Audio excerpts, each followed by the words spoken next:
नमस्कार दोस्तों, स्वागत है आप सभी का आप सबके अपने यूट्यूब चैनल फैक्ट नॉलेज में।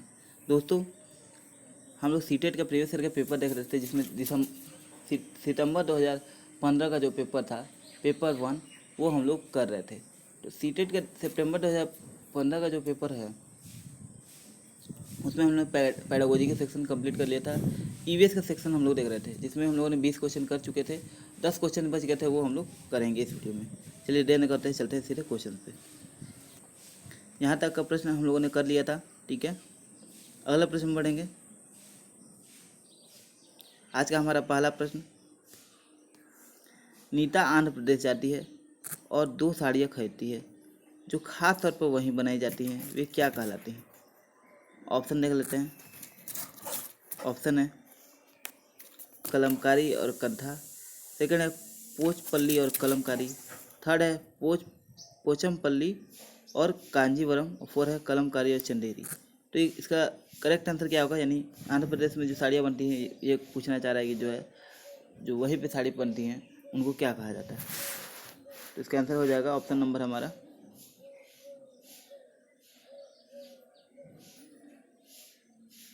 जल्दी से आंसर कमेंट बॉक्स में लिखिए। जी हाँ, बिल्कुल सही। इसका आंसर हो जाएगा ऑप्शन नंबर हमारा बी, यानी पोचपल्ली और कलमकारी इसका करेक्ट आंसर होगा।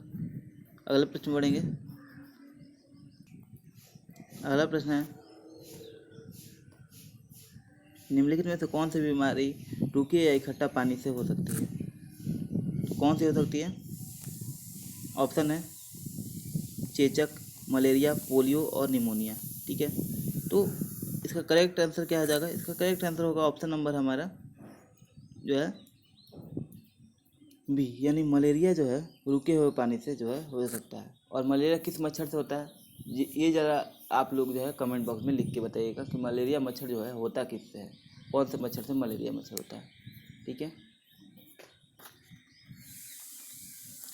मैं सोच रहा हूँ कि इस बार का जो टेस्ट सीरीज हो, उसमें जो है कुछ क्वेश्चंस आपके जो हैं, थोड़ा सा क्वेश्चंस की संख्या में ज़्यादा बढ़ाऊँ इस बार के टेस्ट सीरीज में। और इसमें जो है ईवीएस के जो प्रश्नों के जो है ये एनसीईआरटी बेस्ड क्वेश्चन है, उनकी संख्या में बढ़ाऊँ, क्योंकि मैं अभी तक सिर्फ पैडागोजी के सेक्शन डालता हूँ। ईवीएस पैडागोजी है, मैथ पैडागोजी हो गया, जो है हिंदी पैडागोजी हो गया, हिंदी कुछ कंटेंट डाल देता हूँ। लेकिन अब मैं थोड़ा सा अच्छे लेवल पे मैं करना चाहता हूँ, और ईवीएस के जो है कंटेंट के क्वेश्चन, यानी कि एनसीईआरटी जो क्वेश्चन होते हैं, वो क्वेश्चन भी ज़्यादा से ज़्यादा मैं डालने की कोशिश करूँगा, ताकि आप लोग की अच्छी तैयारी हो सके, आप लोग अच्छे से अपने आप को जज कर पाओ कितनी तैयारी हुई है आप लोग की। अगला प्रश्न बढ़ेंगे। अगला प्रश्न है, निम्नलिखित में से कौन सी जोड़ा ठीक है? ऑप्शन है कर्नाटक, कथक, असम बिहू, थर्ड ऑप्शन है उड़ीसा भरतनाट्यम, फोर्थ है तमिलनाडु और लावनी।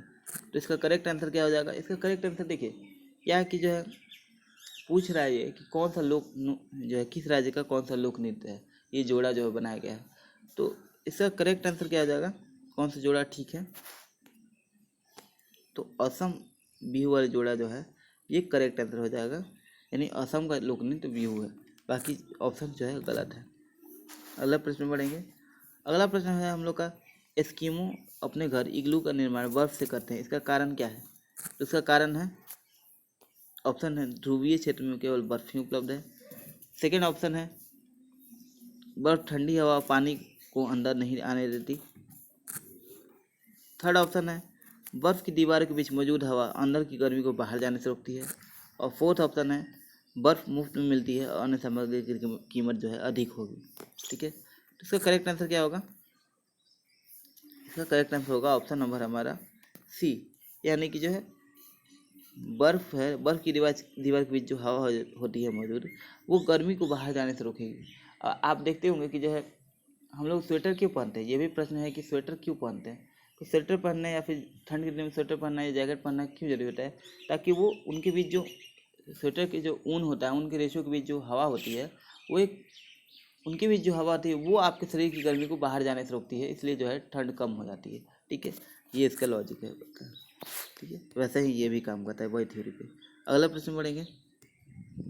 अगला प्रश्न है, निम्नलिखित में से कौन सी विशेषता बरगद के पेड़ की जड़ों की नहीं है? ऑप्शन देख लेते हैं। पहला ऑप्शन है जड़ें खंभों की तरह पेड़ को सहायता प्रदान करती हैं, सेकंड ऑप्शन है जड़ें शाखाओं से नीचे लटकती हैं, थर्ड ऑप्शन है इसमें ज़मीन के भीतर जड़ें होती हैं, फोर्थ ऑप्शन है जड़ें भोजन का भंडार करती हैं। तो इसका सबसे सही आंसर क्या हो जाएगा? इसका सही आंसर होगा ऑप्शन नंबर हमारा डी, यानी कि जो है जड़ें भोजन का भंडार करती हैं। ये आंसर जो है बरगद के पेड़ की जड़ों की विशेषता नहीं है, ठीक है। यानी जो है बरगद का पेड़ सपोर्ट करता है, ये सारी चीज़ें तो सही हैं, लेकिन वो जो है भोजन का भंडार नहीं करता। भोजन का भंडार किस प्रकार के पेड़ों की जड़ों में होता है? जैसे जो ज़मीन के अंदर रहता है, जैसे मूली वगैरह हो गया, ये सारी चीज़ें जो है आपको जो है ज़मीन के अंदर होती हैं, वो जड़ ही होती हैं और वो भोजन का संचय करती हैं।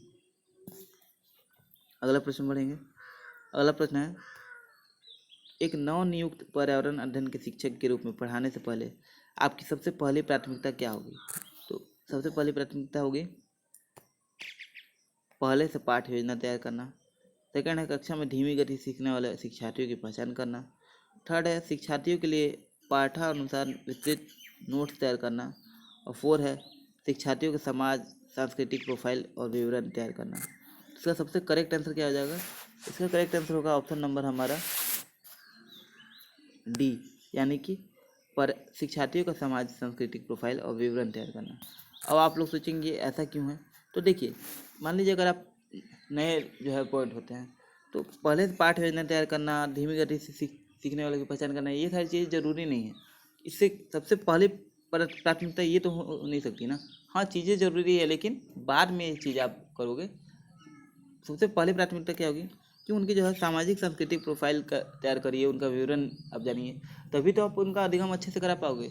उनको जो है अच्छे से आप जानोगे, तभी तो आप उनका जो है आप जो है ताकि डिस्क्रिमिनेशन ना कर पाओ, गलती से भी ऐसी कोई बात ना कह पाओ जिससे उनमें जो है हीन भावना घर कर जाए या फिर उनका अधिगम प्रभावित हो सके, ठीक है। ये सारी चीज़ें उनका देखिए बैकग्राउंड जानेंगे तो आप सावधानीपूर्वक जो है उनका अधिगम करा पाएंगे, अपने आप में जो है सुधार कर पाएंगे कि जो मुझे क्या चीज़ करना है, क्या कितना एफर्ट लगाना है, जिससे अलग अलग प्रकार के जो पृष्ठभूमि से बच्चे आ रहे हैं उनकी का अधिगम मैं करा पाऊँ, ठीक है।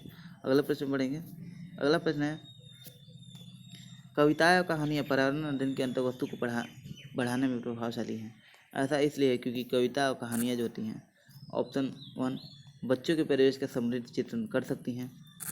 सेकंड ऑप्शन है संदर्भित अधिगम परिवेश प्रदान कर सकती हैं। थर्ड है विभिन्न अमूर्त अवधारणाओं की प्रभावशाली तरीके से व्याख्या कर सकती हैं। और फोर्थ है सृजनात्मकता और संदर्भ बोध का पोषण कर सकती हैं। इसका ऑप्शन देख लेते हैं कौन सा सही होगा। Option A B D. Third option है केवल सी ऑप्शन, केवल बी ऑप्शन। इन चारों ऑप्शन में से कौन सा सही होगा? तो इसका आंसर हो जाएगा, जल्दी से अपना आंसर कमेंट बॉक्स में लिखिएगा। ठीक है, कमेंट बॉक्स में आपके आंसर लिखने से क्या होता है, इसका आप जब लिखते हो तो मैं पढ़ता हूँ तो मुझे एक तो ये पता चलता है कि आप लोग जो है कितने सीरियस हो, क्योंकि मैं बोल रहा हूँ आप लोग पढ़ रहे हो, ठीक है। तो सिर्फ आप देख करके वीडियो चले जाते हो या इसके आंसर कमेंट बॉक्स में लिखते हो, आपकी जागरूकता पता चलती है। दूसरा आपका खुद का प्रैक्टिस होता है, ठीक है, और उसमें परफेक्शन आता है, क्योंकि प्रैक्टिस मेक परफेक्ट ये कहा गया है और ये चीज़ें बिल्कुल सही है। आप जितना प्रैक्टिस करोगे उतना ही परफेक्ट होगे। कहा जाता है ना कि युद्ध से पहले की गई प्रैक्टिस जो है, तैयारी जो है, वो युद्ध में खून बहने से आपका रोकती है, ठीक है। युद्ध में खून बहाने से कहीं बेहतर है कि युद्ध के पहले जो है पसीना बहा लिया जाए। बस वैसा ही है, अगर आप पहले तैयारी करते हो अच्छे से, तो क्या होगा कि आप एग्ज़ाम में आपके लिए क्वेश्चन बहुत हल्के होंगे, आप आराम से करके आ जाओगे। तो इसका करेक्ट आंसर क्या हो जाएगा? इसका करेक्ट आंसर होगा ऑप्शन नंबर हमारा बी, यानी कि जो है ऑप्शन नंबर ए, बी और डी जो है वो बिल्कुल सही है। अगले प्रश्न पढ़ेंगे।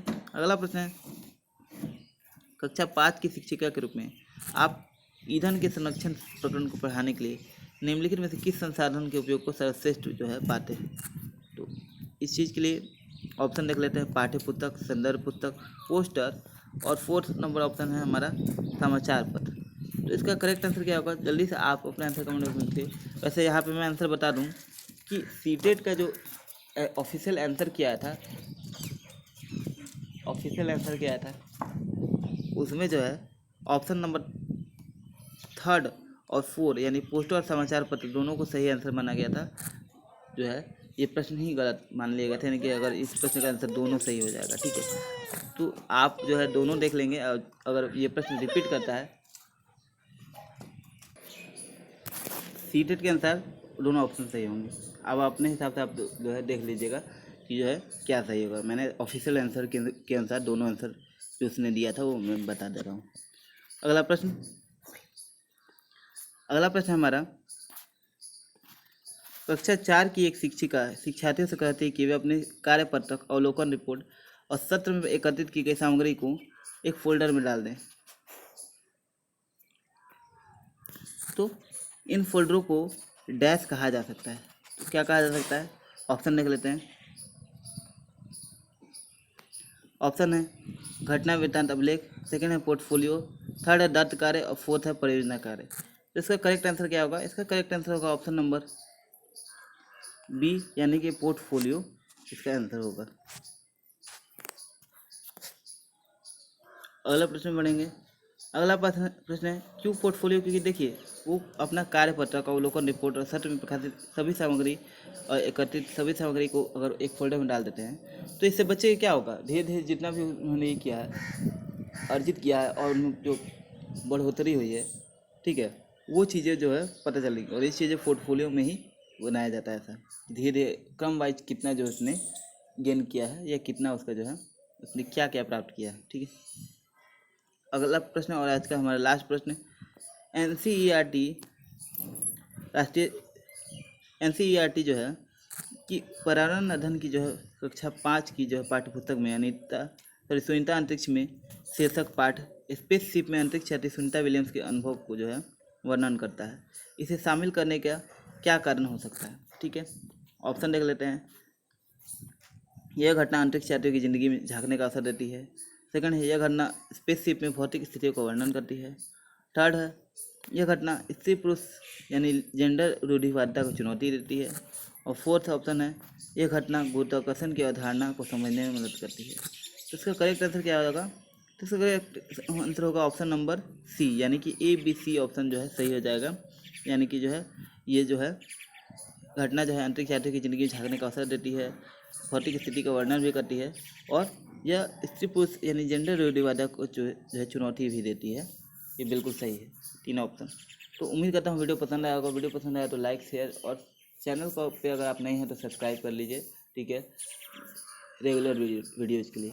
और टेस्ट सीरीज खास करके अटेम्प्ट करना बिल्कुल मत भूलिएगा। मिलते हैं अगली वीडियो में, इजाज़त दीजिए। नमस्कार, जय हिंद, वंदे मातरम, भारत माता की जय।